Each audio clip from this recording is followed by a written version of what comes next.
Hey guys, tonight we begin with the final days of Queen Elizabeth I, the last Tudor monarch and one of England's most iconic rulers. She led her country through an age of flourishing art, decisive victories, and the forging of empire. But behind the crown and power was a woman whose death remains one of history's most enigmatic royal endings. So before you get comfortable, take a moment to like the video and subscribe, but only if you genuinely enjoy what I do here. And let me know in the comments where you're tuning in from and what time it is for you. It's always fascinating to see who's joining us from around the world. Now, dim the lights, maybe turn on a fan for that soft background hum, and let's ease into tonight's journey together. By the winter of 1602, Elizabeth I was approaching her 70th year, an age few reached in Tudor England. Her skin, once powdered into porcelain perfection, had begun to betray the fragility beneath. Her brilliant auburn and wigs, once symbols of youthful power, now sat atop a body weathered by nearly half a century of rule. For 44 years she had reigned alone. She had outlived rivals, buried suitors, and silenced every threat that rose against her. But now, the iron will that had defined the Queen was beginning to crack. Though her mind was still sharp, those around her noticed something was shifting. Her appetite had waned. Her presence at court had grown sporadic. The fire that once radiated from her throne at Whitehall seemed dimmed. And with the turning of the year, rumours began to whisper through the tapestried halls of Richmond Palace. Rumours that their sovereign was fading. There had been loss, painful personal loss. The execution of Robert Devereux, the Earl of Essex, in 1601 had struck a deep blow. Though he had betrayed her, leading a failed rebellion and attempting to seize power, Elizabeth I had loved him in her own way. Some said it was motherly affection, others whispered of something deeper. Regardless, watching him walk to the scaffold tore at her. She never truly recovered from that grief. In her final winter, she would spend long hours standing, refusing to sleep, refusing to eat. Servants noted that she rarely sat, and even less did she speak. When she did, her voice was thin, trailing, like smoke. Sometimes she would gaze into the empty fireplace for hours, unmoving, as if staring into something far beyond it, something only she could see. The court began to prepare. Physicians offered tinctures, tonics, and prayers, but the Queen dismissed them all. Ministers gently urged her to rest, to speak, to name a successor. But the once commanding monarch only shook her head. Something weighed on her heart, heavier than politics, heavier perhaps than the crown itself. As March approached, one truth began to settle among those closest to her. The reign of Elizabeth I was quietly, painfully coming to an end. As the days passed, the gloom that filled Elizabeth IV's private chamber at Richmond Palace deepened. The once vibrant court, famous for its music, pageantry, and lively discourse, had grown hushed. The Queen who had dazzled Europe with her wit and resolve was now wrapped in heavy silks, surrounded by shadows and silence. She no longer held council meetings, nor did she take her usual rides or walks in the gardens. Her ladies-in-waiting, the closest and most trusted women in her life, were dismissed one by one from her room until she remained mostly alone. Even the few she allowed to stay, such as Lady Scrope, spoke only in soft, uncertain tones, unsure if their presence comforted or agitated her. Her mind, they whispered, was slipping. It was during this time that her physicians began to observe something troubling. Not only was the Queen refusing food, she had also started to resist sleep altogether. She would stand for hours on end, rooted to the same spot by her bed or by the window, as if the very act of lying down might bring death closer. When her legs could no longer support her, she would sit stiffly on cushions, eyes fixed on some invisible point, lips moving silently in prayer or thought. Some speculated that she feared death not as a woman, but as a ruler. For decades, Elizabeth I had been the embodiment of England itself. To die meant to relinquish control of her people, her image, and her power. Perhaps that was what she truly feared, the end of control. Physically, her health began to decline in ways subtle but certain. She developed a persistent cough. Her skin turned increasingly pale, and her frame seemed to shrink beneath her ornate gowns. The weight loss was alarming, yet she forbade any attempt to examine her too closely. Her vanity, even in sickness, remained intact. Through it all, one question loomed in every courtier's mind, but was rarely voiced aloud. Was this simply old age catching up to the Queen? Or was something hidden, festering beneath the surface? The answer, for now, remained locked behind her lips. Lips that once commanded empires now barely moved at all. To understand the weight pressing down on Elizabeth III in her final weeks, one must look not only at her body but at her heart, and more precisely at the ghost that haunted it, Robert Deo, the Earl of Essex. Their relationship had been volatile. Essex was dashing, ambitious and impulsive. He flattered her, defied her, then begged for forgiveness, only to betray her again. In him, Elizabeth I saw both potential and peril. Despite his arrogance, she had favoured him, elevating him to great influence within her court. But in time, his ambition turned dangerous. In 6001, he launched a coup, a desperate, ill-conceived rebellion to seize power. She had no choice. The crown could not tolerate treason, no matter how charming the traitor. Elizabeth signed the death warrant herself, and when he was beheaded in the Tower of London, something inside her unravelled. From that moment forward, witnesses say the Queen began to change. It wasn't just sadness, it was as if a deep, corrosive guilt had lodged itself in her soul. Some claimed she carried a locket containing his portrait. Others swore she muttered his name in the dead of night. Whether these tales were true or the invention of romantic courtiers, the effect was undeniable. The Queen who had once seemed untouchable now appeared human and deeply wounded. Grief in that age was poorly understood. What we now recognise as depression might have been seen as melancholia, a spiritual imbalance rather than an emotional one. But those around her saw it clearly. Her eyes had dulled, her laughter ceased, her energy faded. The courtiers who had once competed for her affection now stepped more cautiously. They feared her moods, unsure how far her sorrow might drag her down. She stopped composing letters. She stopped approving documents. She even stopped attending chapel, a sign more shocking than any given her deeply Protestant faith. And perhaps most telling of all, she refused music. Elizabeth I had adored music all her life. She had sung, played instruments, and surrounded herself with composers and poets. Now she asked for silence. The Queen's heart, it seemed, had broken long before her body followed. As March of 6003 drew near, the decline of Elizabeth I was no longer hidden. What began as grief and withdrawal was now a public spectacle, her slow, tragic unravelling witnessed by nobles, courtiers and servants alike. The once commanding sovereign who had outwitted kings and silenced dissenters now seemed adrift within her own palace. She would not speak of her condition. In fact, she barely spoke at all. She answered questions with gestures or simple nods. Days passed without a full sentence leaving her lips. When her advisers pressed her for guidance on affairs of state, on the matter of succession, or on her own health, she turned away, retreating into herself as if words had become too heavy to lift. Physicians summoned in increasing urgency debated her symptoms. Some believed she suffered from a settling of humours, the vague Tudor diagnosis for mental or physical imbalance. Others suggested a cold distemper of the brain. But no one could agree on a cure, because no one could truly understand the cause. At this time her physical posture became symbolic of her mental state. She refused to lie down. For hours, even days, she remained upright, sometimes leaning against cushions, sometimes gripping the arms of her chair, but never fully reclining. It was as though she believed that surrendering to sleep would mean surrendering to death.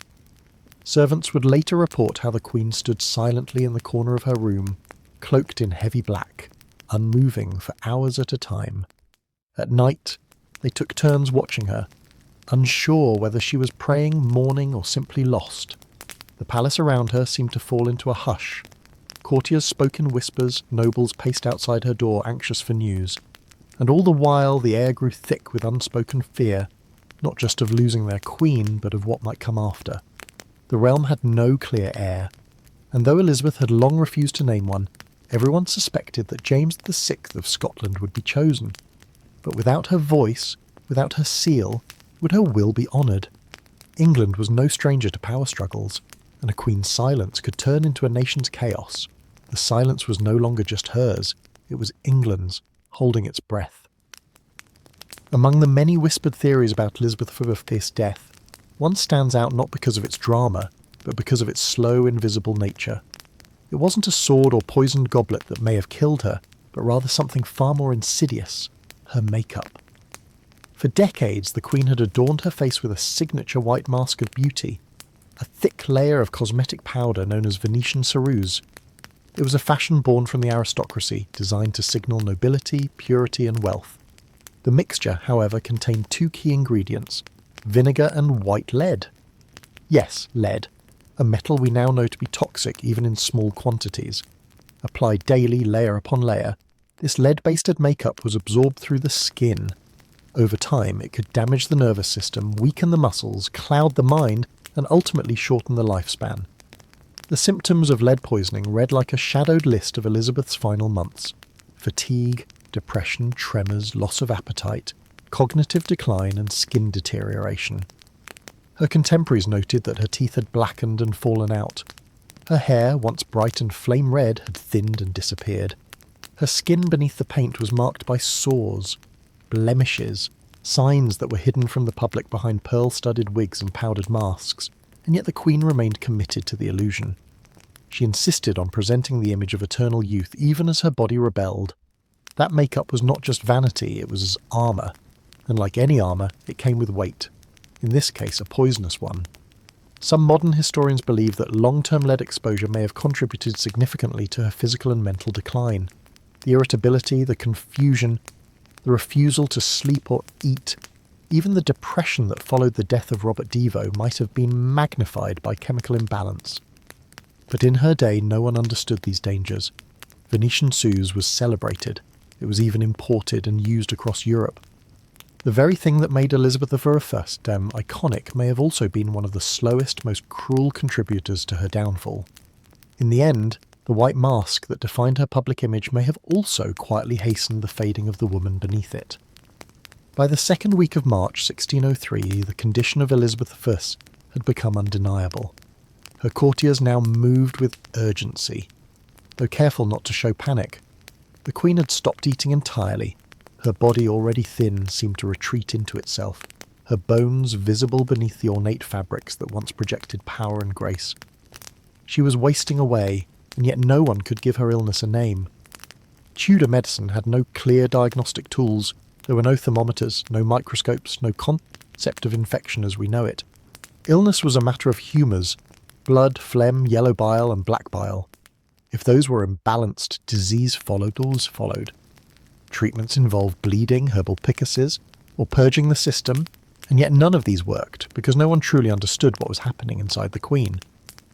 Modern scholars have suggested that she may have succumbed to pneumonia.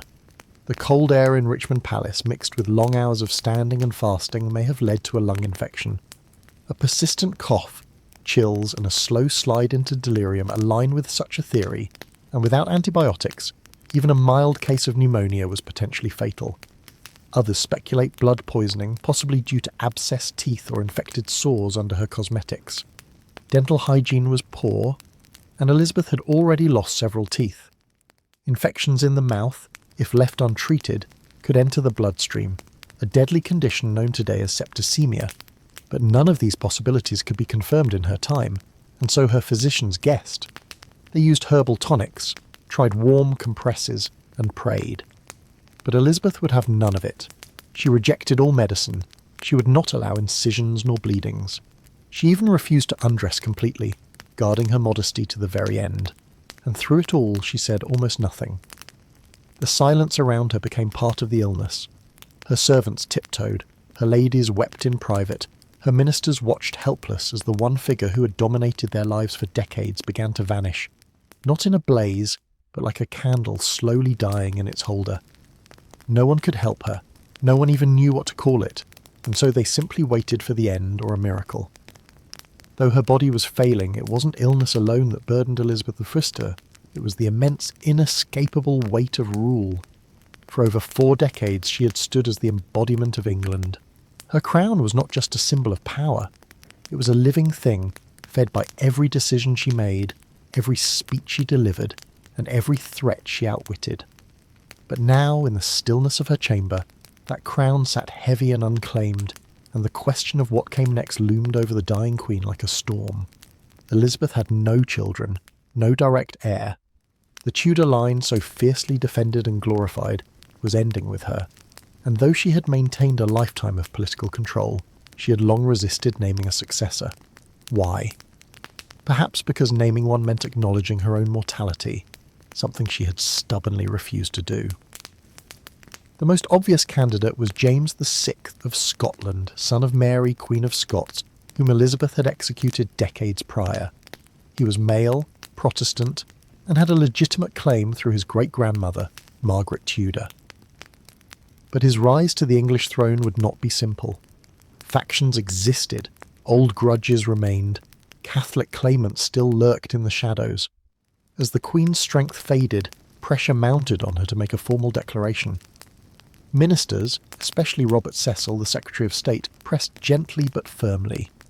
England could not be left rudderless. Civil war was not a memory so distant as to be forgotten, and in a world where monarchs ruled by divine right, the death of a queen without clear succession was a recipe for chaos. But Elizabeth remained silent. Some say she gestured when asked if James should be king, perhaps a subtle nod, perhaps nothing at all. Others claim she whispered, "I will have no rascal to succeed me, only to later accept the inevitable." But there is no record, no firm confirmation. The monarch who had delivered some of history's most memorable speeches would not speak her final decision. It is possible that, in her mind, acknowledging a successor was equal to surrendering, to admitting that her story, her dynasty and her era were truly coming to a close. And perhaps that was more painful than death itself. As March drew on and the hours grew colder, those attending Elizabeth I faced a peculiar and increasingly disturbing reality. The Queen refused to sleep, not occasionally, but entirely. Days and nights blended into one endless vigil as she remained seated or standing in her chamber, eyes distant, spirit detached. To many it seemed that the Queen was terrified not of death, but of what lay between her and death: rest. There were moments when her attendants begged her to lie down, but she resisted with such force that they stopped asking. Her refusal wasn't rooted in stubbornness alone. It carried the weight of superstition and sorrow. In Tudor times, sleep was often viewed as a temporary death, a time when the soul drifted dangerously close to the beyond.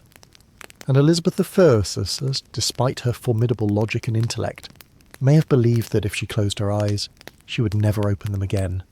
And so she sat, sometimes hunched in her chair, other times leaning against the wall.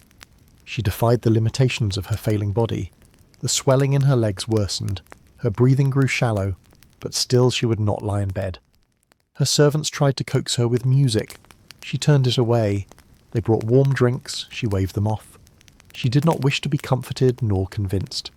It was as if she was standing watch over her own death, refusing to give it an invitation. Eventually her strength began to betray her. She collapsed several times. On one occasion she was found crumpled beside her chair, unwilling to cry out for help. After that, her ladies-in-waiting took turns staying close, hovering like ghosts of the court she had once commanded. Even they no longer spoke to her unless spoken to first. The atmosphere in the room was one of reverence, sorrow and dread. When at last she agreed to lie in bed, it was not from peace, but from exhaustion. Her body had given out. She was placed beneath the covers gently, like a fragile relic being lowered into silk. It was the first time she had rested in days, and for many it felt like the beginning of the end. The moment Elizabeth I allowed herself to be laid in bed, her chamber transformed. The silence grew heavier, more sacred. Those closest to her gathered, advisers, ladies, physicians, each one aware that this was not just the death of a woman, but the closing of an age. The Tudor dynasty, which had ruled England for over a century, was ending with her final breath. The room was dim, tapestries muffled footsteps, candles flickered. Outside, the palace held its breath. No proclamations were issued, no bells tolled, only whispers passed through the corridors of Richmond Palace. Those who had served her for decades now found themselves standing still, waiting for a word, a sign, a farewell that would never come. Despite the gravity of the moment, Elizabeth I said nothing. She had once been a queen of eloquence. Her words could rouse armies, silence parliaments, and charm foreign courts. But now, as she drifted between consciousness and sleep, not a single parting phrase escaped her lips, not to her ladies, not to her council, not even to the realm she had so long protected. Instead, she communicated through faint movements, slight nods, flickers of the eyes, the barest tremble of her hands. Some thought they saw her reach toward the crown resting nearby. Others claimed she gestured toward a portrait of James VI, the presumed successor, but there were no declarations, no final speech to echo through history. What did she see lying there in silence? Perhaps visions from her reign, the young girl imprisoned by her sister Mary, the triumphant queen greeting the troops at Tilbury, the glittering court of poets and explorers, the fires of religious wars, the execution of Mary Queen of Scots, the death of the Earl of Essex, a life of power shadowed by solitude. Outside her chamber, preparations had already begun. Courtiers quietly packed their belongings, ambassadors wrote coded letters to their kings, messengers waited with horses ready. They all knew what came next. And yet, until the last moment, England remained a kingdom without a sovereign. For until her last breath, Elizabeth I was still queen. No one could take her place. Not yet. Not until she was gone. As the final hours of Elizabeth I's life unfolded, those who remained in her chamber stood like statues, silent, sorrowful, and uncertain. The Queen no longer responded to touch or sound. Her breathing had grown shallow, irregular. Her skin, pale from age and illness, now took on an ashen hue. The fire in her had gone from a steady flame to a flickering ember. Lady Scrow, one of her most faithful attendants, refused to leave her side. She held the Queen's hand and dabbed her brow with linen soaked in rosewater. Others stood in the background whispering prayers, some aloud, others in their hearts. There was no ritual for this. There had never been a monarch like her before. Outside, Richmond Palace was wrapped in a quiet anxiety. No proclamation had yet been made, and still, no one dared call her death until the final breath passed. Messengers stood ready at the gates, prepared to ride to Scotland the moment it was confirmed, to deliver the news to James VI, the man who would be king. Inside, time seemed to warp. The minutes dragged like hours, and no one dared speak of what would come next. Even Robert Seel, the chief architect of the peaceful transition to the House of Stuart, stood still, his papers folded in his hand. His greatest political manoeuvre, uniting England and Scotland under one crown, was moments away, yet entirely dependent on a woman in her final moments.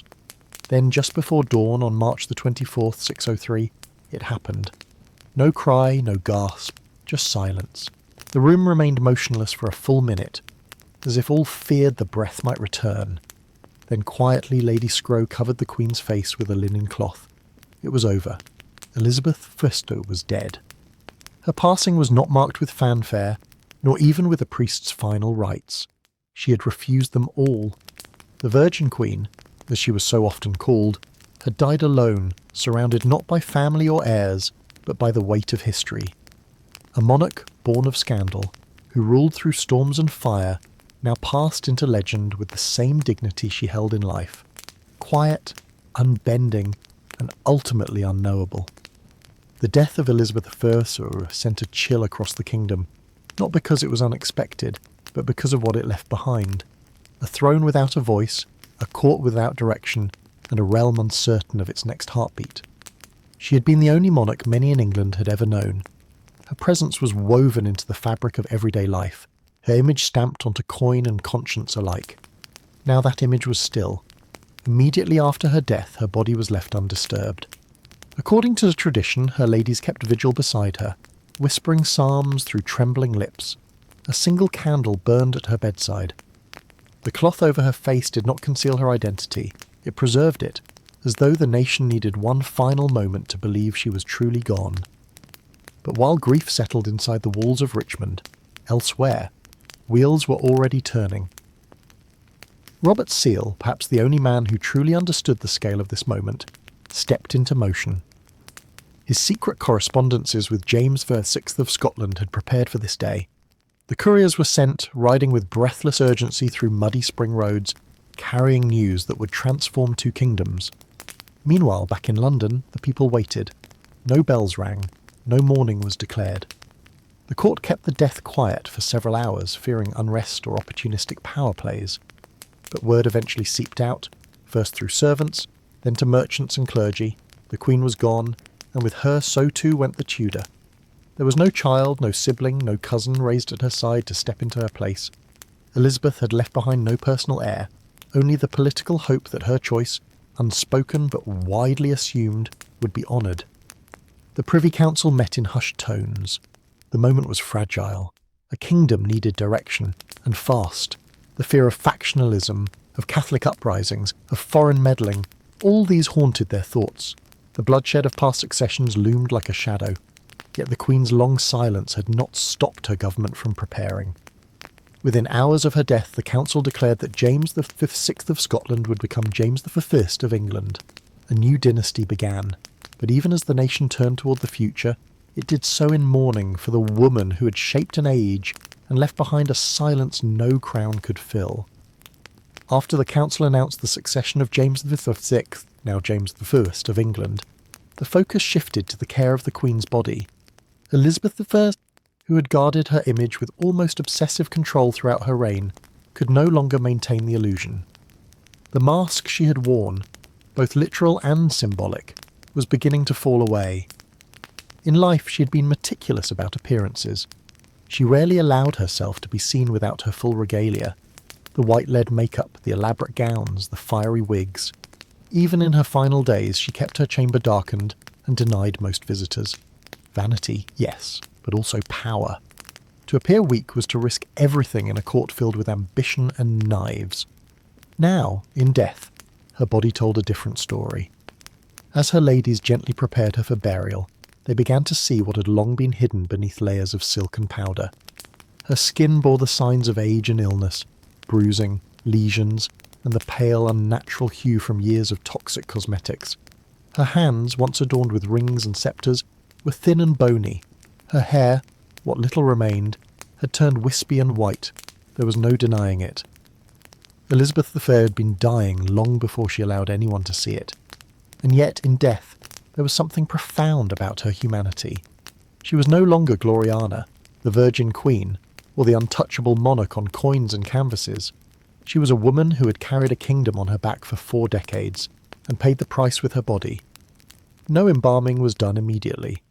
The tradition at the time was to delay the burial, to allow time for national mourning and for proper ceremony. Her body lay in state, dressed.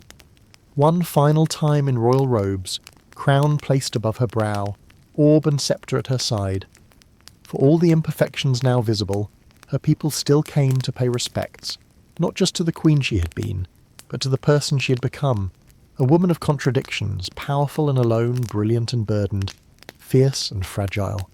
The mask had slipped away, but what remained was not less regal, only more real. On April the 28th, 1603, more than a month after her death, the body of Elizabeth I was finally laid to rest. The delay had not been caused by negligence, but by reverence. England had lost its longest reigning monarch to date, and such a passing demanded a ceremony that would match the magnitude of her legacy. Her funeral procession began at Whitehall and moved slowly toward Westminster Abbey. The streets of London were lined with mourners, nobles, clergy, commoners. Thousands of faces turned toward the carriage that bore their queen one final time. Some wept, others stood in solemn silence. There were no cheers, no songs, only the tolling of bells and the shuffle of boots on stone. The coffin was draped in velvet and borne upon a massive hearse drawn by 4 horses.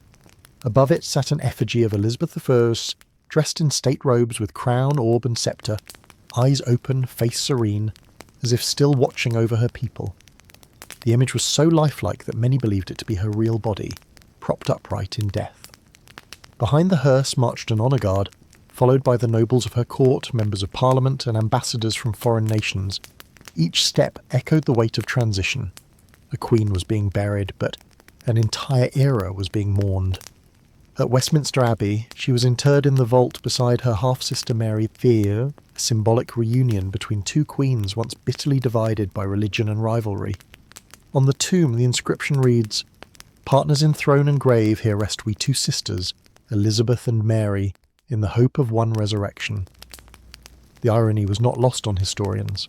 In life, the sisters had been enemies. In death, they lay side by side. The funeral marked more than the end of a monarch. It marked the end of the Tudor dynasty. With Elizabeth gone, so too ended the lineage that had brought England out of the Wars of the Roses and into an age of exploration, cultural flourishing and national pride. And as the Abbey's great doors closed behind her, an entire kingdom stood changed. The Elizabethan age was over. What came next would be shaped by a different hand and a different crown. More than 4 centuries have passed since Elizabeth I's years took her final breath, and yet the mystery surrounding her death remains. Unlike monarchs who died in battle or by clear illness, Elizabeth's decline was veiled in tormented secrecy and contradictions. As a result, scholars, physicians, and curious minds have continued to speculate what exactly killed the Virgin Queen. The most common theory is simple: old age. At nearly 70 years old, Elizabeth had far outlived most of her contemporaries. After 4 decades of rule and countless personal losses, her body may have simply succumbed to time. Her refusal to eat, drink, or rest certainly contributed to her decline, and without modern medicine, even a minor ailment could turn fatal. Another compelling theory is pneumonia. The Queen reportedly caught a chill shortly before her final decline. Cold, damp conditions in Richmond Palace, combined with her weakened state, may have allowed an infection to take root. With no antibiotics and only rudimentary treatments, pneumonia would have been devastating. Yet other theories point to lead poisoning. Her famous white makeup, Venetian Suze, was known to contain white lead, a toxic substance absorbed through the skin. Over decades, it could have damaged her organs, caused psychological changes, and slowly poisoned her from within. Symptoms such as fatigue, irritability, and cognitive decline all match modern understandings of chronic lead exposure. Then there is the possibility of blood poisoning, perhaps from an infected tooth or sore. Dental health was notoriously poor, and Elizabeth had suffered tooth loss and decay. A small infection could easily have entered her bloodstream, resulting in septicemia, a silent killer in an era without understanding of bacteria or sterilization. Finally, some historians explore the emotional and psychological toll, grief and depression. The loss of Robert Devo and other beloved confidants seemed to break something within her. Her refusal to lie down, her long silences, her deep melancholy, all could be signs of profound psychological suffering, which untreated may have hastened her end. In truth, it may have been all of these factors, age, illness, poison, grief, woven together in a tapestry of decline. A queen who carried an empire may have finally been crushed beneath its weight. And yet, in her silence, she left no confession, only a legend. Elizabeth I's death was not merely the close of a life. It was the close of an identity that England had worn for more than 40 years. She had reigned alone, without husband or child, carving her image into the very soul of a nation. Her passing was quiet, private, and full of unanswered questions. But the echo of her reign thundered into the centuries that followed. The country she left behind was vastly different from the one she inherited.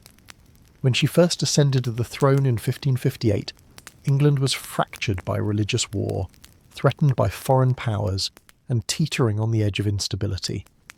Through sheer will, political genius, and theatrical leadership, Elizabeth I transformed it into a formidable kingdom, confident, culturally vibrant, and respected on the world stage. Her death, however, revealed the fragility beneath that surface. She had held everything together through force of personality and presence. With her gone, a power vacuum threatened to reopen old wounds. The peaceful transition to James I marked a diplomatic victory, but also a seismic shift. The Tudor flame had gone out, the Stuart dawn was uncertain, and yet what lingered in the minds of her people wasn't just the politics, it was her persona.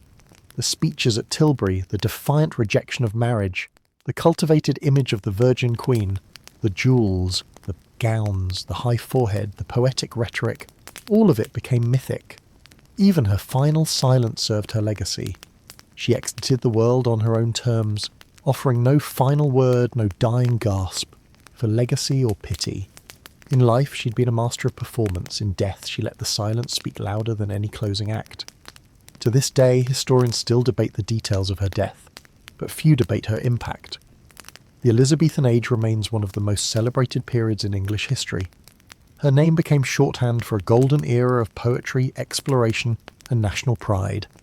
And though her body rests quietly beneath the stones of Westminster Abbey, her story continues to live in pages, on stages, and in the very spirit of the monarchy she once ruled. She died alone, but she did not die forgotten. Long before chocolate bars lined grocery store shelves and hot cocoa warmed winter hands, cacao was something entirely different. It wasn't sweet. It wasn't even eaten. It was drunk, bitter, frothy, and sacred. And for the ancient peoples of Mesoamerica, this strange, powerful bean held more than flavour. It held meaning. Our story begins over 3,000 years ago, deep in the tropical rainforests of what is now southern Mexico. The Olmec, considered one of the first complex civilizations in the Americas, were likely the earliest people to cultivate the cacao tree. Though much of their history is shrouded in mystery, archaeologists believe the Olmec used cacao in rituals and possibly as a ceremonial drink consumed by elite leaders or shamans. It was no ordinary refreshment. It was a vessel for spiritual power.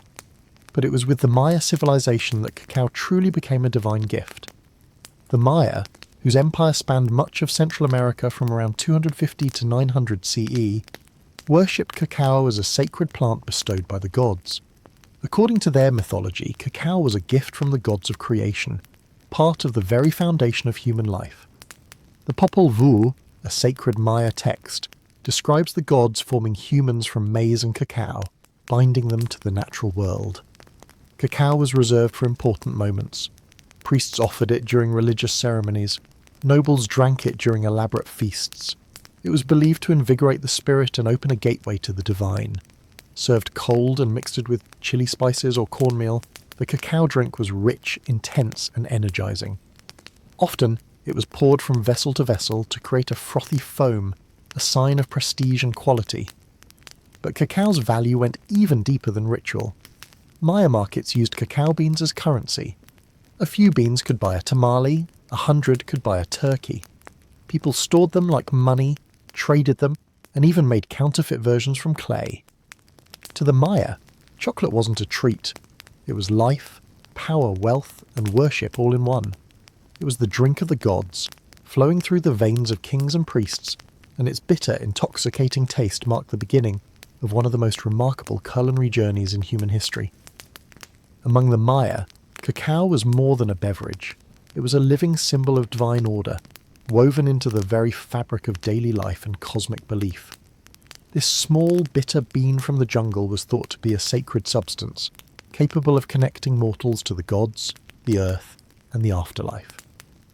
In every major Maya city, from Tikal to Capaz, cacao was present at the most important moments of life. When rulers were crowned, cacao was poured. When marriages were sealed, it was drunk by both bride and groom. And when the dead were laid to rest, vessels of cacao accompanied them into the tomb, offerings meant to nourish their souls in the next world. Cacao was commonly consumed during religious ceremonies, often by the priestly and elite classes. These drinks were not sweet, nor were they taken casually. They were blended with chili peppers, maize, vanilla, and sometimes even blood, a powerful combination intended to invigorate the spirit and induce visions. It was believed that drinking cacao could bring one closer to the divine, opening the mind to prophecy or sacred insight.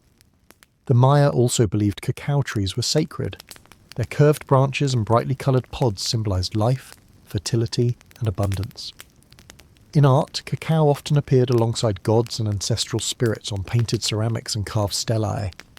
You can see scenes of kings offering cacao to deities, or gods themselves emerging from the pods as if born of divine fruit. But cacao's role extended beyond religion. It was a staple of the social and economic world. Hosting a guest, you served cacao. Negotiating peace, you drank cacao together. For the Maya, to share cacao was to recognize shared humanity, an unspoken contract of trust, respect, and elevated purpose. Even in the homes of the wealthy, cacao drinking was ceremonial. Special vessels were used, beautifully painted cups, often marked with glyphs identifying the owner and the specific purpose of the drink. These weren't just dishes, they were heirlooms, crafted with care and reverence. The reverence for cacao shaped the Maya identity. It was not just consumed, it was celebrated, revered, and trusted as a bridge between realms. In a world ruled by ritual and cosmic cycles, cacao was the drink that kept the universe in balance. Centuries after the Maya, another mighty civilization would rise and elevate cacao even further, the Aztecs. By the time Hernán Cortés and the Spanish conquistadors arrived in the early 1500s, cacao was not just a spiritual symbol or luxury item. In the Aztec Empire, it was an institution. money, medicine, and a royal indulgence. The Aztecs didn't grow cacao in the cool, dry climate of their capital, Tenochtitlan. Instead, they acquired it through trade or tribute. Conquered provinces in warmer southern regions were required to send cacao beans as payment to the imperial centre. Tons of beans flowed into the empire's coffers, stored in granaries like modern banks. Each bean had value. A small rabbit could cost 10 beans, a turkey hen might cost 100. Servants were paid in cacao, debts were settled with it. To counterfeit a cacao bean, to hollow one out and fill it with dirt, was a serious crime. In Aztec society, cacao was as valuable as gold, but its worth went beyond economics. Cacao, known as Xochitl, was revered as a warrior's drink. It was consumed by nobles, priests, and military leaders, never by commoners. Prepared with water, chili, and sometimes maize, it was believed to energize the body and sharpen the mind before battle. Emperor Moctezuma II is said to have consumed as many as 50 cups a day, believing it to be an aphrodisiac and a source of strength. Cacao was also a key element in religious ceremonies. Offerings were made to deities like Quetzalcoatl, the feathered serpent god, who, according to legend, gave cacao to humanity after stealing it from paradise. It was believed that cacao had divine origins, and drinking it properly was a sacred act. In Aztec culture, cacao represented wealth, war, worship, and royalty. It was a seed of power, earned, stolen, traded, and honoured. But all of this would soon collide with European conquest. When Spanish eyes first saw the cacao bean, they didn't recognise its value, but that would change. The bitter drink of warriors and kings was about to cross the ocean, where it would be forever transformed, sweetened, commodified, and woven into a global obsession. When Hernan Cortés and his band of conquistadors first arrived in the Aztec capital of Tenochtitlan in 1519, they encountered a world both foreign and magnificent. Towering temples, floating gardens, and bustling markets stunned the Europeans. But among all the wonders, one thing caught their attention again and again: the peculiar use of a dark, bitter drink made from crushed beans. The Spanish watched as Moctezuma II was served cup after cup of Xochitl in golden vessels. They observed warriors, nobles, and priests treating the substance with reverence. At first, they found it unpleasant, strange, unsweetened, spicy. Some even called it unpalatable, but they also noticed something else: the energy it seemed to grant, the alertness it sparked, and the symbolic power it carried in every corner of Aztec life. Once the conquest was complete and the empire fell, Cortés brought more than gold and silver back to Spain. He brought cacao beans. He brought the knowledge of how to grind, mix, and drink them. And with that, chocolate entered Europe. At first, it remained a curiosity of the Spanish court, an exotic treasure of the New World. Monasteries began to prepare it in the traditional way, for nobles and royals only. But the European palate was different. Over time, the chili and maize were replaced with something new: sugar. Sugar changed everything. The addition of sweeteners to the bitter cacao drink sparked a culinary revolution. Suddenly, what had been a sacred spicy brew of warriors became a sweet indulgence, something seductive, luxurious, and deeply fashionable in Spain and soon across Europe. Chocolate was no longer a tool of ritual or tribute. It became a marker of wealth and sophistication. Aristocrats sipped it at salons. Royalty demanded it at their tables. It was still prepared as a drink, usually hot, but the flavour had softened. The rituals were replaced with recipes. The power once tied to gods and warriors now belonged to European elite. But even as chocolate delighted the palates of kings and queens, it carried a new bitterness, one not from taste but from the human cost. To feed Europe's growing hunger for cacao and sugar, colonial plantations expanded, and behind them a new system of exploitation and slavery would begin. The drink of the gods had entered a new world, and it would never be the same. By the 17th century, chocolate had evolved from a sacred Mesoamerican ritual to a fashionable European delicacy. But behind this sweet transformation lay a growing darkness. The union of cacao and sugar, a pairing that delighted European palates, also became one of the driving forces behind one of history's most brutal systems, the transatlantic slave trade. As European demand for chocolate grew, so did the need for raw cacao. The lush equatorial regions of South America, Central America, and the Caribbean offered the perfect climate to grow the cacao tree. but harvesting it was labour-intensive. Cacao pods had to be picked by hand, split open, and the beans fermented, dried, and roasted. The same was true for sugarcane, another demanding crop. To maximise profit, colonial powers turned to slavery.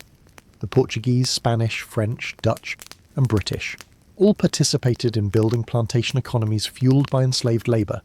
Millions of Africans were captured, shipped across the Atlantic, and forced to work under brutal conditions on plantations in Brazil, the Caribbean, and later West Africa. Many would spend their lives cultivating cacao and sugar, never tasting the sweet. Confections their labour created. The human cost was staggering. In the pursuit of chocolate and sugar, families were torn apart, cultures were erased, and entire generations suffered. Yet in the drawing rooms of London, Paris, and Madrid, aristocrats sipped hot chocolate, unaware or uninterested in the lives behind the beans. The commodification of cacao marked a turning point. It was no longer a sacred offering, it was a global product, something to be traded, taxed, and turned into profit. And as the industrial age approached, the demand would only grow. What began as a spiritual drink crafted with reverence and ceremony had now become entangled in empire and exploitation. The taste that had once symbolised divine connection now left a bitter residue, one of blood, suffering, and systemic injustice. Yet the allure of chocolate only deepened. Its association with luxury, love, and pleasure grew stronger, while its history of labour and suffering was quietly buried beneath layers of sugar and cream.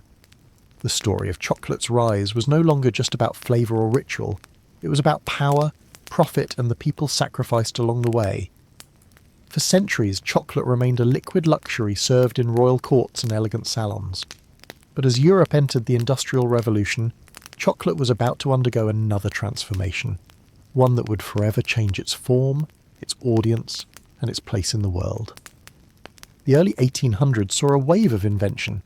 Mechanization and mass production were reshaping everything from textiles to food. And in 1828, a Dutch chemist named Coenraad Johannes van Houten developed a revolutionary process. Using a hydraulic press, he extracted much of the natural fat, the cacao butter, from roasted cacao beans. What remained was a dry cake, which could be ground into a fine powder. This powder dissolved more easily in water and could be blended with sugar more smoothly, making chocolate cheaper, lighter, and easier to produce. This invention gave birth to what we now call Dutch cocoa, and it paved the way for solid chocolate. In 1847, the British company Fry & Sons took things a step further. By combining cacao powder, cacao butter, and sugar, they created the world's first modern chocolate bar, a smooth, mouldable, and portable version of what had always been a drink. For the first time, chocolate could be held in the hand, not just sipped from a cup. Then came the Swiss. In the 1870s, Daniel Peter introduced milk chocolate by adding condensed milk to the mixture, creating a creamier, sweeter version of the classic bar. His friend and rival Rodolphe Lindt invented the conching machine, which slowly churned chocolate for hours, refining its texture and giving it the silky smoothness we now associate with high-quality chocolate. These innovations turned chocolate from a luxury into a mass-market product. With lower prices and improved texture, chocolate was no longer reserved for royalty. It entered shops, factories, and lunchboxes across Europe, and soon after, the United States. Companies like Cadbury, Nestle, and Hershey industrialized chocolate on a scale never seen before. Packaging became colourful and playful. Advertising emphasized joy, indulgence, and childhood wonder. But in making chocolate sweet, accessible, and solid, something of its origin was forgotten. The divine drink of gods had become a snack. Delicious, yes, but stripped of its ancient power and ritual. Still, a new chapter had begun, one where chocolate would become beloved worldwide. By the dawn of the 20th century, chocolate had taken root across the globe, not just as a delicacy, but as an industry. What began as a sacred brew among ancient civilizations had become a worldwide phenomenon, driven by factories, marketing, and the unstoppable forces of global capitalism. In the United States, chocolate took a uniquely American turn with Milton Hershey. In the late 1800s, Hershey applied mass production methods to chocolate, much like Henry Ford would later do with automobiles. His factory in Pennsylvania produced affordable milk chocolate for the average American, not just the elite. By 1900, the Hershey bar was born, and with it, a new American love affair with chocolate. But chocolate was no longer just a product, it was becoming a symbol. Soldiers carried it into war, children traded it on playgrounds. It appeared in cookbooks, holiday rituals, and romantic gestures. Valentine's Day, Halloween, Easter, each adopted chocolate as its unofficial mascot. Its sweetness now spoke to love, comfort, and nostalgia. Meanwhile, international companies expanded cacao cultivation to meet demand. West Africa, particularly Ghana and Côte d'Ivoire, became global hubs for cacao farming, surpassing Latin America. The same regions that had once endured colonial rule and slavery were now supplying over 70% of the world's cacao, often under exploitative conditions. Even in modern times, labour abuses, including child labour and poverty-level wages, persist in many cacao-growing regions. Yet despite its tangled roots, chocolate's popularity only grew. In Japan, it became a refined art, small, exquisite bonbons gifted with ritual precision.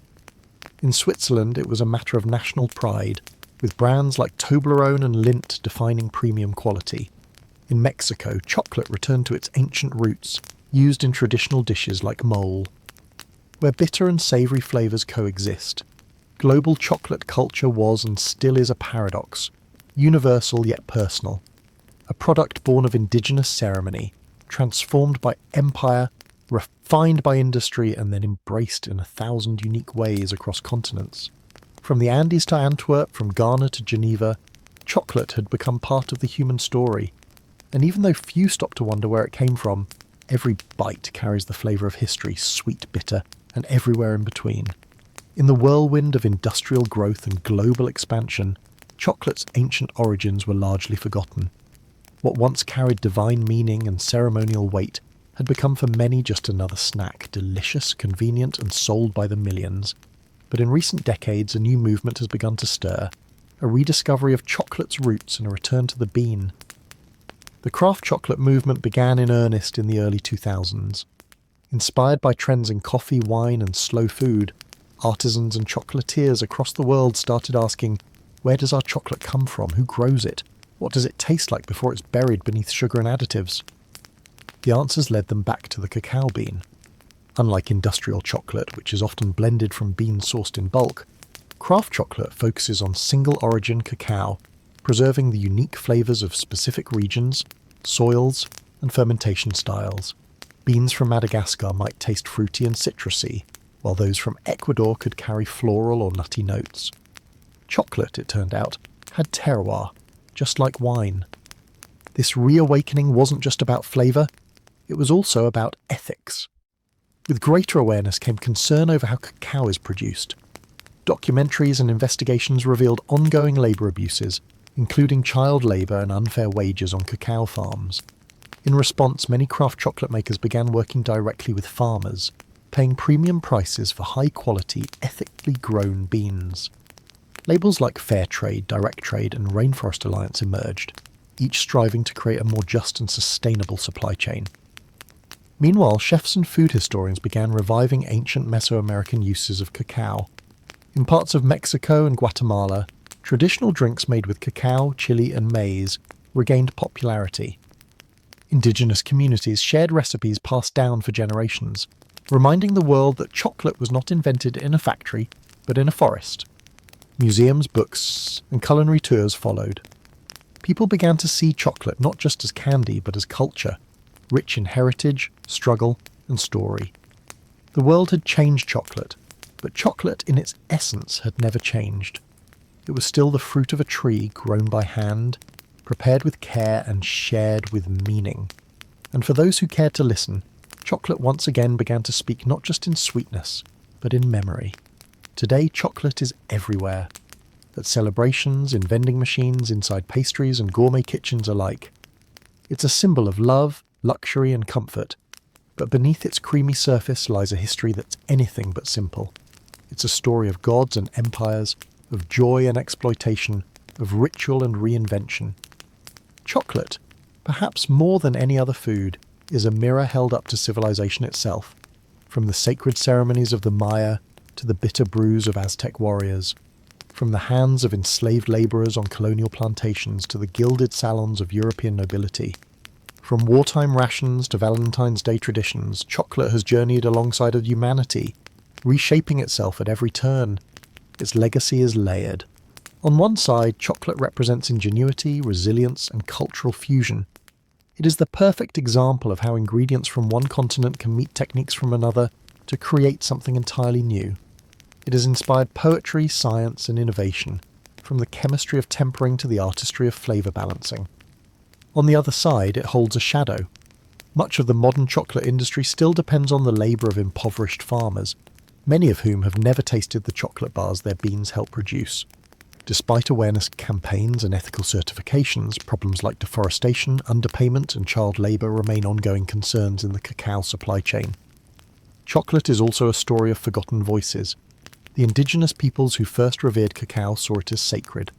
Their traditions, silenced by colonisation, are only now being rediscovered, and their contributions acknowledged. Each time we bite into a truffle or sip a cup of hot cocoa, we engage, knowingly or not, with that deep and often painful history. And yet, for all its contradictions, chocolate continues to unite people across languages, borders, and beliefs. It brings joy, it comforts, it celebrates, it endures. Perhaps that is chocolate's greatest legacy, not just its flavour, but its ability to evolve, to adapt, and to survive the rise and fall of civilizations. From ritual to recipe, from seed to symbol, chocolate has always meant more than it seemed. It is, in the end, not just a treat, but a struggle, one that even now we are still writing. In the early decades of the 19th century, the United States was a young and growing nation, restless in its ambitions.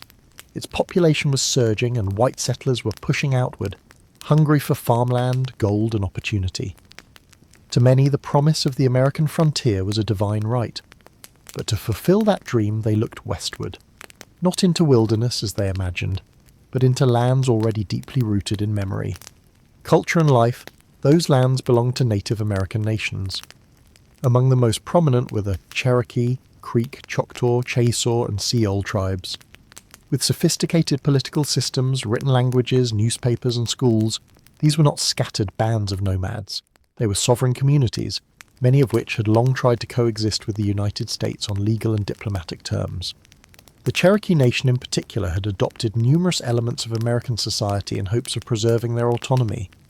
They drafted a constitution modelled after that of the US, practiced agriculture, and many converted to Christianity. They published a bilingual newspaper. They even sent delegates to Washington. But to white settlers and politicians, assimilation was never enough. What they wanted was the land. Georgia, Alabama, Mississippi, and other southern states began encroaching more aggressively into native territories. They passed laws invalidating tribal governance, nullifying native property rights, and pressuring the federal government to act. The discovery of gold in northern Georgia only heightened the urgency. The land, they argued, was too valuable to remain in native hands. President Andrew Jackson, a former general and staunch advocate for removal, stepped forward with a solution. Clear the east of native nations entirely, relocate them beyond the Mississippi River to a place where they would no longer obstruct the march of cotton plantations and white settlement. This was not merely policy, it was ideology. Manifest destiny, though not yet named, pulsed through the veins of the American project. The belief that white Americans were destined to expand from coast to coast came at the expense of anyone in their way, and in the 1830s that meant entire nations of people. Thus, the stage was set not for progress, but for one of the most sorrowful and shameful journeys in American history, the Trail of Tears. On May 28, 1830, President Andrew Jackson signed into law the Indian Removal Act, legislation that would forever alter the lives of tens of thousands of Native Americans. Though cloaked in the language of fairness and voluntary exchange, the act marked the beginning of a calculated and relentless campaign to remove native tribes from their ancestral homelands in the southeastern United States. The act authorized the president to negotiate treaties with native nations, exchanging their lands east of the Mississippi River for territory in what was then called Indian Territory, an expanse of land that would later become Oklahoma. Supporters of the law argued that it would protect native peoples from extinction by placing them far from white encroachment. But in truth, it was a land grab dressed in the rhetoric of protection. Andrew Jackson, a military hero celebrated for his brutal campaigns against the Creek and Shell, saw removal as a logical continuation of American expansion. He claimed native peoples could not live in harmony with white settlers. Removal, he argued, was not only beneficial, it was inevitable. They have neither the intelligence, the industry, the moral habits, nor the desire of improvement, he once said of the native nations. They must perish, or they must abandon their habitations and wander far into the wilderness. Congress was divided, but the bill passed narrowly. In the Senate, it cleared by just 3 votes. In the House of Representatives, it passed by a margin of 5. These slim victories were enough to set into motion one of the most tragic episodes in American history. Some tribes agreed to relocate, fearing war or further loss. Others held out, believing the promises of treaties that offered money, supplies, and safe passage. But these promises would prove hollow for many. In practice, the removal process was chaotic, cruel, and often violently enforced. What the law claimed would be a peaceful transfer quickly became a nightmare of broken agreements, corruption, and forced marches. Entire communities were uprooted, homes burned, crops destroyed. Soldiers arrived at the doorsteps of families, ordering them to pack what they could carry.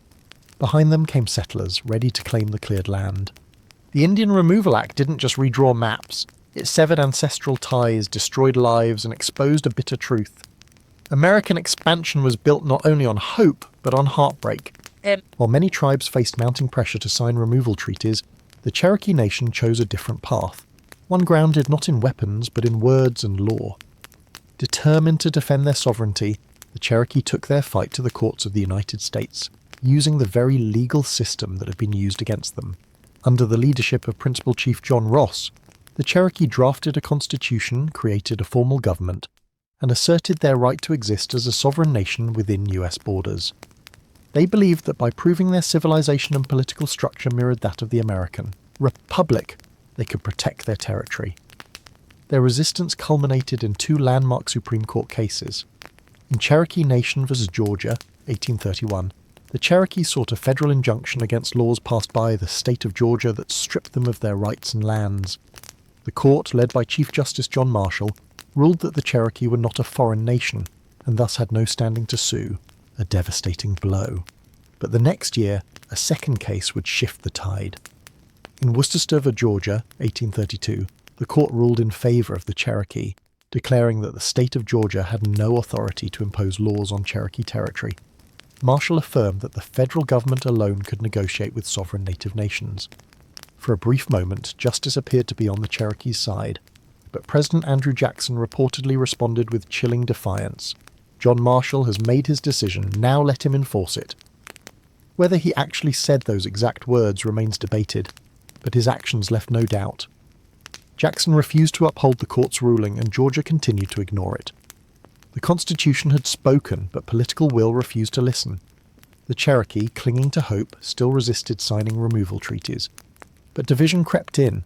A small faction within the Cherokee, led by Major Ridge, John Ridge, and Elias Boudinot, believed removal was inevitable, and signed the Treaty of New Echota in 1835 without the authorization of the Cherokee government. That treaty, passed by a narrow vote in the US Senate, sealed the fate of the Cherokee Nation. Despite the protests of the majority, it was declared binding, and so the Cherokee fight for justice ended not with a gavel, but with the sound of soldiers preparing to march. In the spring of 1838, under orders from President Martin Van Buren, thousands of federal troops and state militias descended upon Cherokee lands. The time for negotiation was over. The Treaty of New Echota, signed by a minority of Cherokee without the consent of their nation, had been ratified by Congress. Removal was now official policy, and the military was sent to carry it out by force. Across Georgia, Tennessee, North Carolina, and Alabama, Cherokee families were torn from their homes with little warning. Soldiers arrived at farms and cabins with bayonets and orders. Families were given only moments to gather belongings, sometimes nothing more than the clothes on their backs. Their homes were looted and burned. Crops were left to rot in the fields. Churches, schools, and burial grounds all abandoned. More than 16,000 Cherokee were rounded up and placed in military stockades. These makeshift camps were overcrowded and unsanitary, with little food, dirty water, and no shelter from the elements. Disease spread rapidly. Measles, dysentery and whooping cough took a heavy toll even before the march began. Some groups were moved immediately under armed guard. Others, held in the sweltering summer heat, were forced to wait until autumn, when travel conditions were considered more favourable. But cold rains, early snow and inadequate supplies would make the journey even more deadly. The Cherokee called the route Nunna Dal Isuni, the trail where they cried.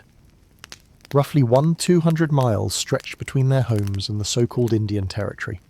The march was slow, harsh and humiliating. They walked through mud and snow, across frozen rivers, over mountains and prairies. The elderly collapsed. Children died in their mothers' arms. Entire families vanished along the trail, buried in shallow, unmarked graves by the roadside. Some tried to maintain dignity, singing prayers, carrying sacred objects, recording names of the lost. But the weight of grief was unbearable. Hunger gnawed at their strength. Winter pierced their thin clothing. Guards showed little mercy.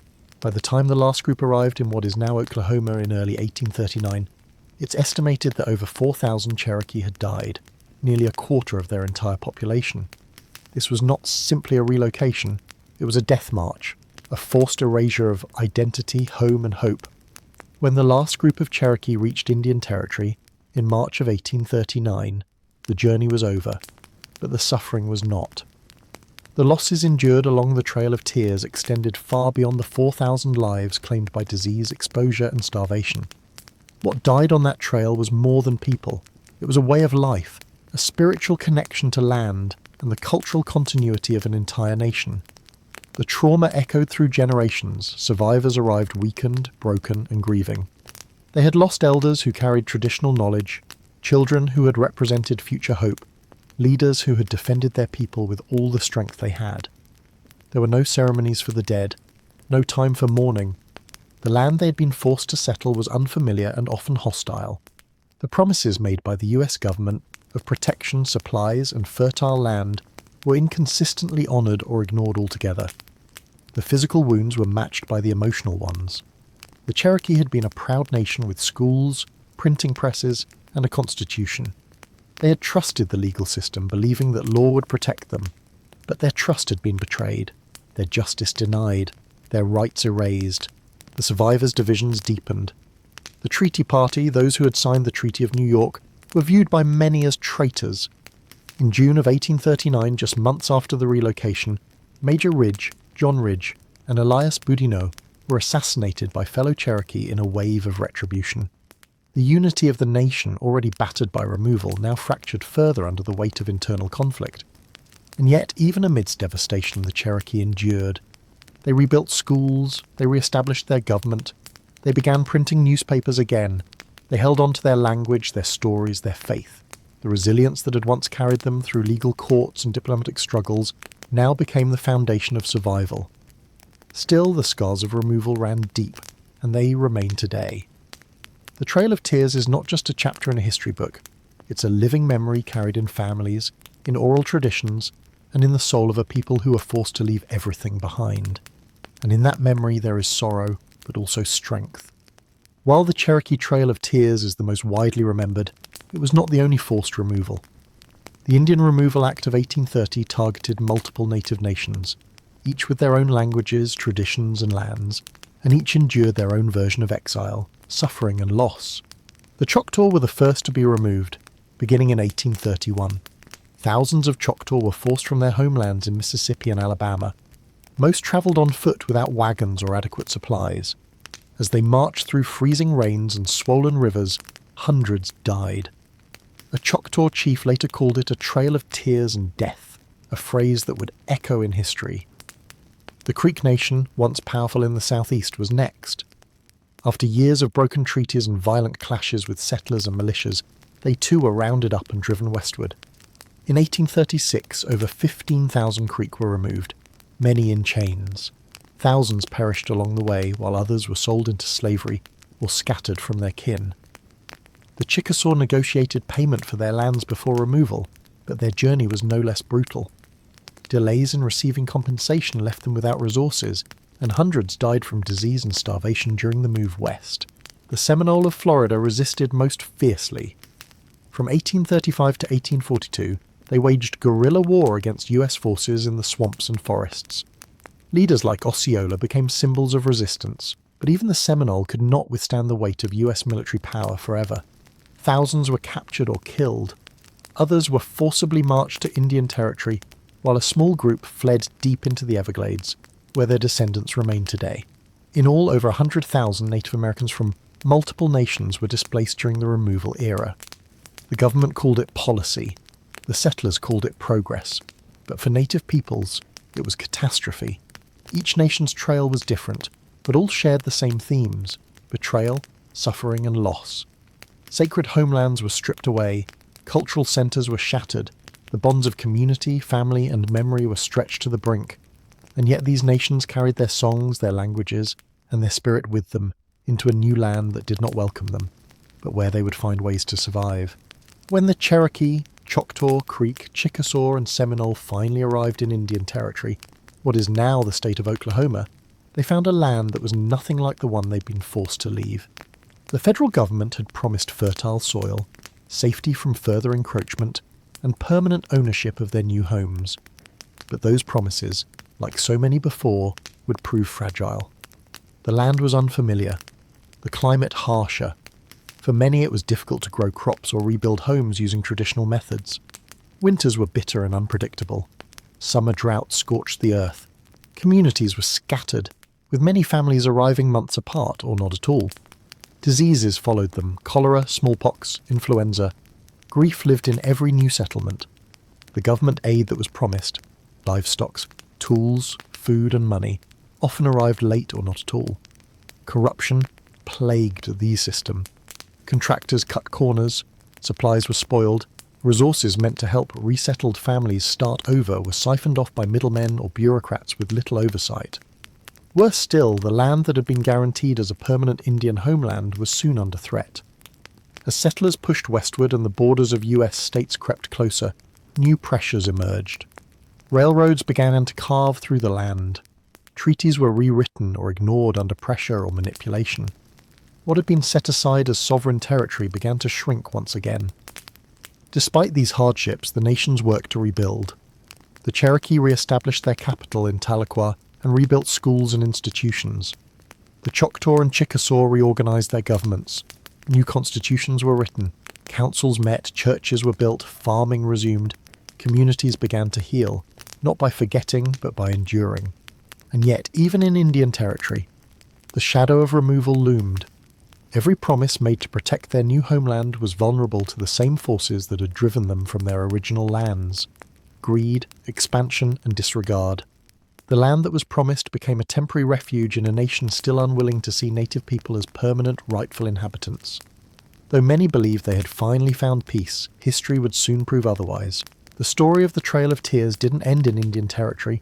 It simply turned the page to another long chapter in the struggle for survival, sovereignty, and respect. For decades after the forced removals, the Trail of Tears lived mostly in silence. Spoken about in whispers, passed down through family stories, rarely acknowledged in textbooks or politics. It was a wound left open, a shared pain carried quietly by native communities, too often ignored by the nation that had caused it. Yet the memory survived. In Cherokee homes, elders told the story of the march west, of the cold, of the hunger, of the lost. Songs were sung in mourning. Ceremonies were held in remembrance. Oral history kept the names of those who walked and those who did not alive.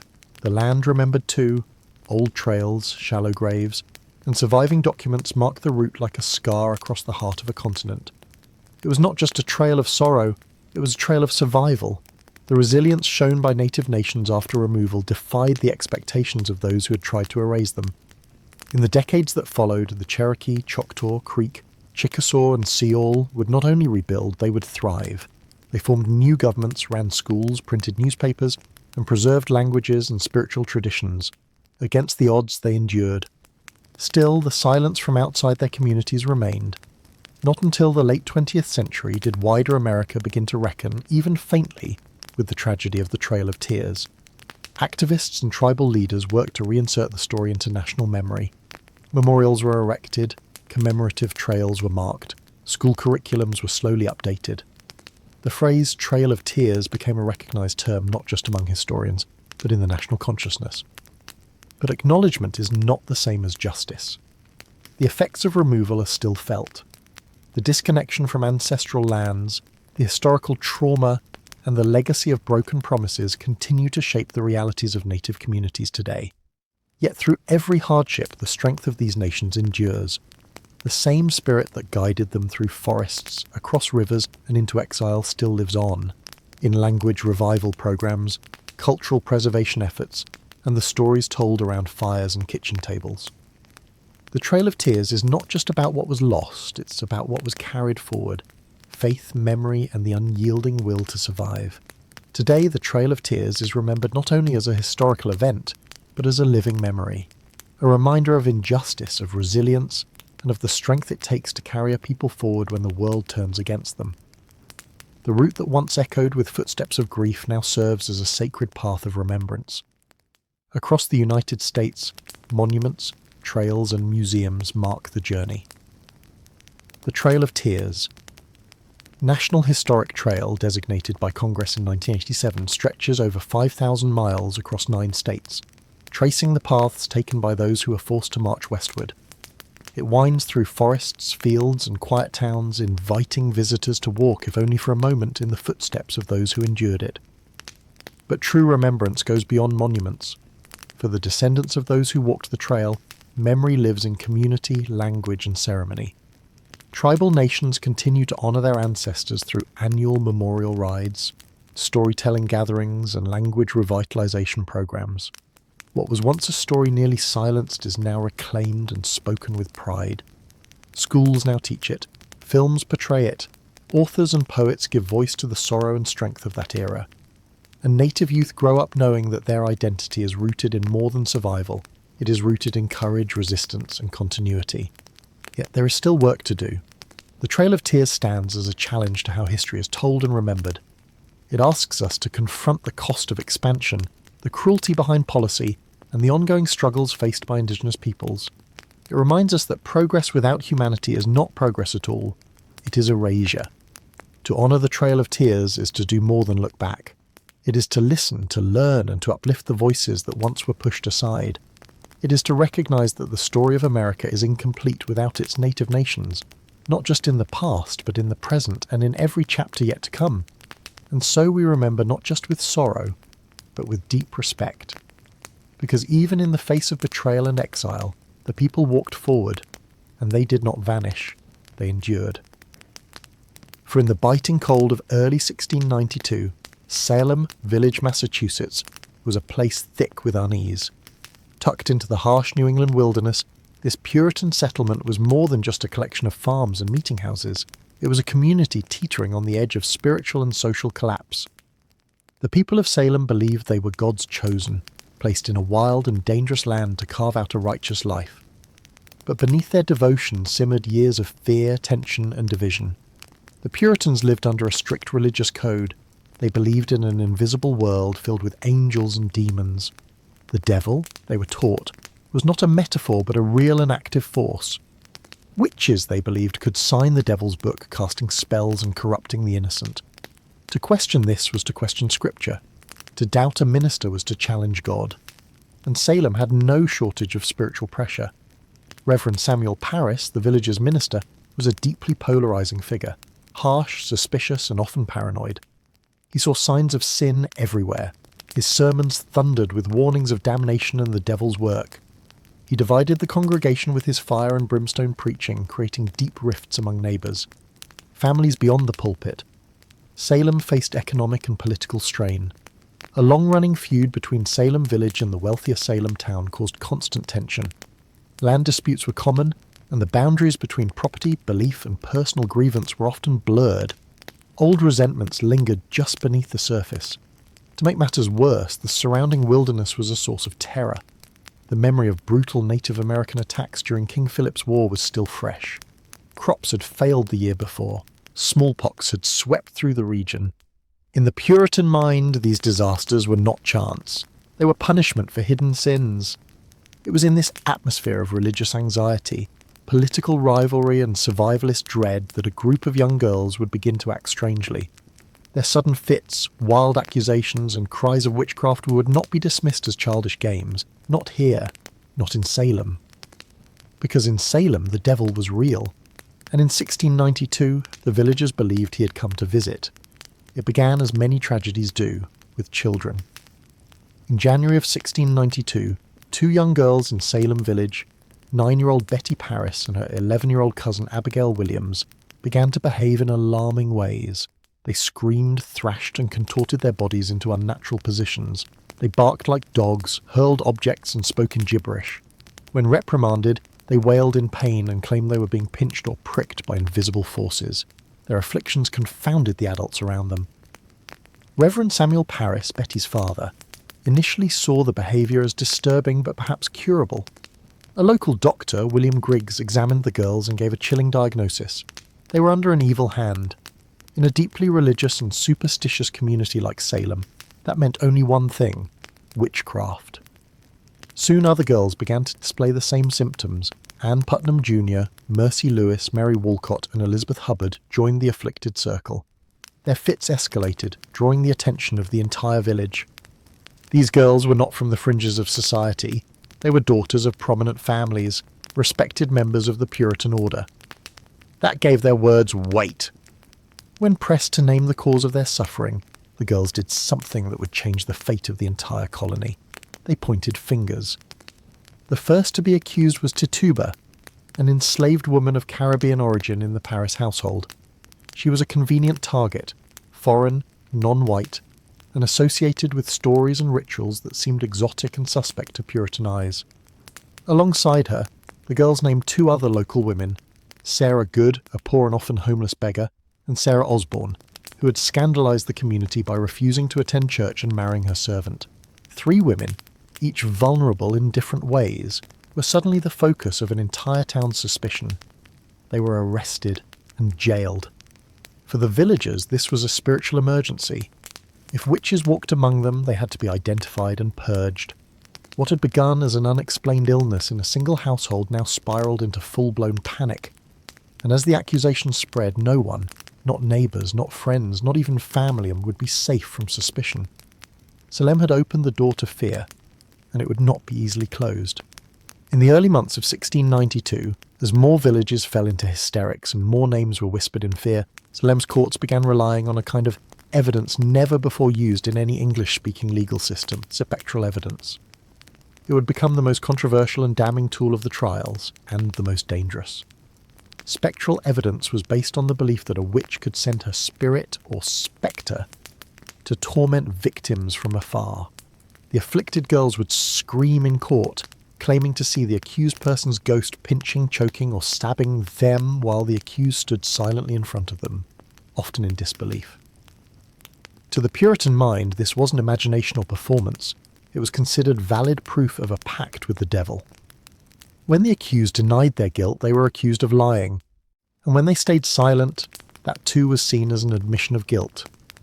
Those who confessed, however, were often spared execution, especially if they named other witches. This perverse incentive caused a wave of coerced confessions. Tituba, the enslaved woman accused first, confessed under pressure. She claimed that a tall man from Boston, clearly meant to suggest the devil, had visited her and promised her freedom if she served him.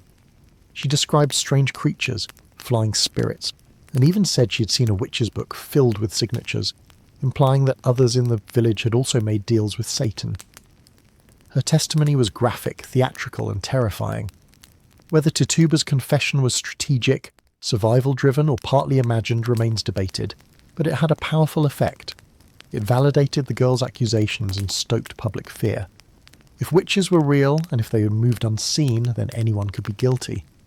Soon more confessions followed, some extracted under duress, others offered in hope of mercy. Those who refused to confess were often treated more harshly than those who admitted guilt. The line between truth and fantasy vanished in the candle-lit courtrooms. Hysteria drowned reason. Ministers urged caution, but too often their voices were ignored. Jails filled with the accused, farmers, midwives, churchgoers, even children. The foundations of justice in Salem were crumbling. A town once governed by scripture and order now answered to visions, screams, and shadows. And still, the accusations grew. By the spring of 1692, the accusations had overwhelmed Salem's jails. What began as a local disturbance had spread into a full-blown judicial crisis, with more than 100 people imprisoned and the colony struggling to process the chaos. In response, Massachusetts Governor William Phips established a special court, the Court of Oyer and Termina, meaning to hear and determine, specifically to handle the witchcraft cases. The court convened in Salem town, and its judges included respected men like William Staunton, Samuel Sewell, and John Hathorne. But even their experience and stature couldn't shield the proceedings from hysteria. The rules of evidence bent to fear. Spectral evidence was accepted, hearsay was common, and doubt, even skepticism, was considered dangerous.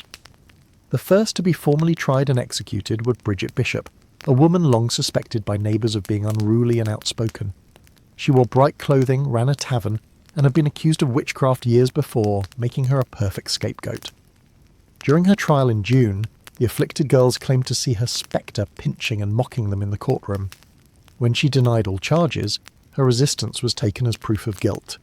Bridget was convicted swiftly and hanged on June the 10th, 1692. She would not be the last. With her death, the machinery of accusation, trial, and execution accelerated. Week by week, more prisoners were brought before the judges. Some were pillars of their communities, church members, midwives, landowners. Others were beggars, widows, or former servants. What united them was not guilt, but suspicion, and in many cases, the misfortune of being disliked, envied, or simply misunderstood. The accused stood before a court where they had little hope. Their fate often depended on the theatrics of their accusers or the political winds of the day. Those who confessed and accused others were usually spared. Those who maintained innocence were more likely to be hanged. Fear fueled everything. Families turned on each other. Neighbours testified to save themselves. Ministers cautioned restraint, but their voices were drowned out by cries for purification. And overhead, a gallows was built on Proctor's Ledge, just outside Salem. It waited in silence as the town below fed it names, one trial at a time. By the height of the summer of 1692, Salem was no longer a town. It was a furnace burning with fear, accusation, and righteous fury. The witch trials had moved beyond Salem village and Salem town, spreading like wildfire across neighbouring communities. Ipswich, Andover, Gloucester, and others were soon gripped by the same fever. Accusations multiplied, jails overflowed. No one was safe. The accused came from all walks of life. Some were outsiders, beggars, former slaves, women without families. Others were deeply rooted in the community, church deacons, wealthy farmers, and even former accusers. Once the machinery of suspicion began to churn, it spared no one. Families were torn apart, husbands and wives accused one another, children testified against parents, friends betrayed friends. Even those who questioned the legitimacy of the trials became targets. To doubt the existence of witches was, in the minds of some, to align with them. Nowhere was this madness more visible than in the behaviour of the afflicted girls during court proceedings. They cried out in pain, claimed to see spectral animals, mimicked the accused, and fainted in unison. Their performance became central to the prosecution's case. Regardless of how implausible or theatrical it seemed, the court took their suffering as proof, their screams as divine evidence. By the end of summer, more than 150 people had been arrested, and the executions continued. Sarah Good, a homeless woman, was hanged in July after refusing to confess. Her defiance was seen not as strength, but as rebellion against God. Rebecca Nurse, a respected grandmother and member of the Salem Church, was executed despite widespread protest. Her conviction sent a chilling message. Even the most pious were not beyond suspicion. And yet the accusations did not slow. Children as young as 5 were jailed. A minister's wife was accused. Entire families were locked in cells. The colony had lost its grip on reason, consumed by the very evil it sought to destroy. Fear was now Salem's true ruler, shaping justice, warping memory, and unbalancing dissent. What began as a handful of strange afflictions had become something far more terrifying, society devouring itself, one accusation at a time. As summer gave way to autumn in 1692, the Salem witch trials reached their darkest depths. The gallows on Proctor's Ledge became a grim fixture on the horizon, a place of ritual execution where cries for mercy were swallowed by the silence of final judgment. The executions were public, meant to serve as warnings. Entire communities gathered to watch. Some came in solemn fear, others, disturbingly, treated them as spectacles. One by one, the convicted were led to the scaffold, bound and praying until the trapdoors dropped and another life ended in the name of righteousness. In total, 19 people were hanged as witches, 14 women and 5 men. All maintained their innocence. Many died with prayers on their lips or psalms recited through trembling voices. None of them received proper burials. As convicted witches, their bodies were denied church cemeteries. Some were buried in shallow, unmarked graves. Others were reclaimed secretly by family under cover of night. But the most gruesome death was not on the gallows.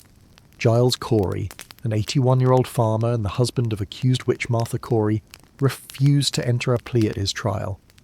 By refusing to speak, he hoped to prevent his land from being seized by the state. In response, authorities ordered pressing, a brutal and rare form of punishment. Giles was stripped, laid on the ground and slowly crushed beneath heavy stones. For 2 days he endured the torture in silence. His last words, according to legend, were chillingly defiant. "More weight." He died without ever entering a plea. His resistance made him a tragic symbol of the injustice that had overtaken Salem. Inside the jails, those not yet executed faced horrific conditions. Pregnant women gave birth in filthy cells. The sick died of neglect. Families had to pay for their own food and chains, and some remained imprisoned for months after the trials ended. By the time autumn leaves began to fall, Salem had sentenced more people to death for witchcraft than any other community in American history. What had begun as whispers had ended in blood.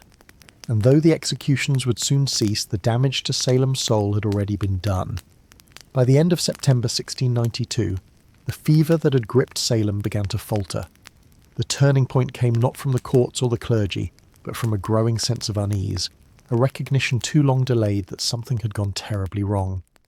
Doubt crept in quietly. It started when respected citizens like Rebecca Nurse and John Proctor were hanged. If such devout, upright people could be witches, who could be trusted? When Martha Corey, a strong-willed churchgoer, and even the wife of the colony's former governor, Lady Mary Phipps, were accused, the trials began to eat into the upper ranks of society. The hysteria no longer threatened just the marginalised, it threatened everyone. Reverend Increase Mather, a prominent Puritan minister and father of the influential Cotton Mather, delivered a powerful sermon against the use of spectral evidence, the very foundation of many convictions. In his words, "It is better that 10 suspected witches should escape than 1 innocent person be condemned." It was a radical reversal in tone and a quiet indictment of the court's methods. Others began to speak out as well. Ministers who had once supported the trials now urged caution. Families of the accused pleaded publicly. Communities neighbouring Salem watched with horror and began distancing themselves. Faced with rising criticism and political pressure, Governor William Phipps finally acted. In October 1692, he disbanded the Court of Oyer and Terminer. In its place, a new court was created, one that no longer accepted spectral evidence. The change was immediate. Of the remaining prisoners awaiting trial, most were found not guilty. For those convicted, many received reprieves. The executions stopped. Still, the damage had been done. 19 hanged, 1 pressed to death, over 100 imprisoned, dozens more traumatised, families ruined, reputations shattered. The tide had turned, but slowly. Though the courts had changed, it would take months, years, for the last prisoners to be released, and longer still for the community to fully reckon with its sins. But in that autumn, the panic receded. Silence returned to the gallows. The accusers' screams faded, and Salem, wounded and ashamed, was left to confront the cold reality that it had been not witches, but fear itself that had ruled them. When the final prisoners were released in 1693, Salem was left with more than empty cells. It was left with guilt. The trials had ended, but the echoes of accusation, betrayal and execution lingered in every home and church pew. A silence hung over the town, and beneath it, a deep unease. In the years that followed, many of those involved in the trials began to express regret. One of the most striking apologies came from Judge Samuel Sewell. On a January day in 1697, during a day of public fasting and prayer, Sewell stood before the congregation at Boston's South Church. In front of the entire assembly, he accepted blame and shame for his role in the trials and asked God for forgiveness. It was a rare act of public contrition, and it set the tone for the years that followed. Others were not so quick to apologise. Some judges and accusers remained silent or stood by their decisions, believing they had acted in good faith. But the growing consensus, especially among clergy, was that the court had erred terribly. Even Cotton Mather, who had initially defended the use of spectral evidence, softened his tone in later writings. In 1706, Anne Putnam Jr., one of the original accusers, only a child during the trials, offered a formal confession before her church. She admitted that her accusations had led to the deaths of innocent people. She claimed she had been deluded by Satan and begged forgiveness from God and her neighbours. Her words were among the few to acknowledge the specific names of the victims. Families of the accused struggled for decades to clear their relatives' names. In 1711, the Massachusetts legislature passed a bill restoring the civil rights of many of those convicted and awarded monetary compensation to their heirs. But the pain remained. Not all names were cleared, and not all families were compensated. Generations grew up in the shadow of the trials, and yet over time Salem tried to heal. The town became a symbol not of justice, but of what happens when fear overrides reason, when courts abandon fairness, and when hysteria is mistaken for truth. The reckoning had begun, but full justice, as history often shows, would remain elusive. More than 3 centuries have passed since the gallows stood in Salem, but the legacy of the witch trials endures, etched into American memory, not as a tale of sorcery, but as a grim warning about the power of fear, the fragility of justice, and the danger of unchecked belief. The very phrase Salem witch trials has come to symbolize mass hysteria, false accusations, and moral panic. It is invoked in courtrooms, classrooms, and political speeches as a cautionary tale, proof of how easily reason can be overwhelmed by suspicion, and how quickly a community can turn on its own. Today, Salem embraces its history, but not without complexity. Museums, memorials, and guided tours draw visitors from around the world. The Salem Witch Trials Memorial, dedicated in 1992 on the 300th anniversary of the trials, features 20 granite benches, each inscribed with the name of one of the executed. They do not list their crimes because there were none.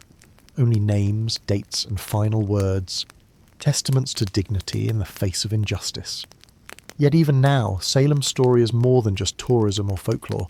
It is a reflection of human nature. The trials reveal how fear can become contagious, how power can be abused in the name of morality, and how justice can falter when guided by emotion rather than evidence. In literature, Arthur Miller's play The Crucible gave new life to the trials, using them as an allegory for McCarthyism and the Red Scare of the 1950s. Miller reminded a new generation that witch hunts do not always involve witches, and that the past is never as distant as it seems. The descendants of the accused and the accusers still live in Massachusetts and across the United States. Some bear the burden of ancestral shame, others carry the pride of resilience and survival. In 2001, more than 3 centuries after the hangings, the state of Massachusetts formally exonerated the last 5 victims, completing the legal clearing of all accused. The Salem witch trials were brief, just over a year in length, but their lessons have proven eternal. They remind us that truth must be defended, even when fear shouts louder, and that the gravest injustices can occur not in moments of darkness, but under the full light of day.